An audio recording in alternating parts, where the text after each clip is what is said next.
পৌর প্রশাসক এবং সহায়ক থাকা সত্ত্বেও পবিত্র ঈদ উপলক্ষে নাটোর পৌরসভায় দুস্থদের জন্য বরাদ্দকৃত ৪৬২৫ কার্ড কার হাত দিয়ে বিলি করা হলো, এই প্রশ্নটি আহ্বায়ক সদস্য সচিব নাটোর জেলা বিএনপির আসাদুজ্জামান আসাদের তিনি পোস্ট করেছেন। অনেকেই কমেন্ট করেছেন, অনেক মতামত দিয়েছেন কমেন্টে।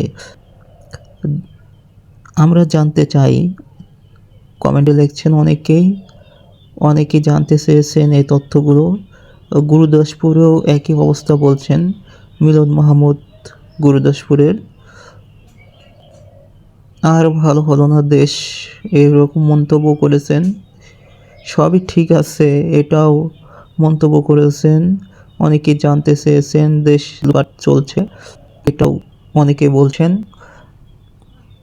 অনেকজনেই বলছেন, জানতে চাচ্ছেন এই তথ্যটি। অবশ্যই এটা জানানো উচিত সকলের কাছে, এই জন্যই আজকের এই নিউজটি অবশ্য সবাই শেয়ার করে দেবেন এবং ছড়িয়ে দেবেন। সবাই নাটোর জেলায় এরকম দুর্নীতি চলতেছে, আপনারা অবশ্যই এই দুর্নীতির বিরুদ্ধে করবেন এবং সোচ্চার হয়ে যাবেন অতি দ্রুতভাবে।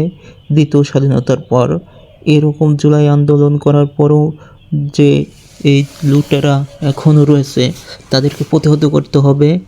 আজকের মতো এই পর্যন্তই। আগামী ভিডিও দেখার জন্য আমন্ত্রণ রইল। অবশ্যই সবাই কমেন্ট করে জানাবেন নিউজটি কেমন হয়েছে। সবাই ভালো থাকবেন, সুস্থ থাকবেন। আজকের মতো এই পর্যন্তই। চ্যানেল এবি নিউজটি অবশ্যই সাবস্ক্রাইব করবেন এবং ভিডিওটি শেয়ার করে দেবেন। আল্লাহ হাফেজ।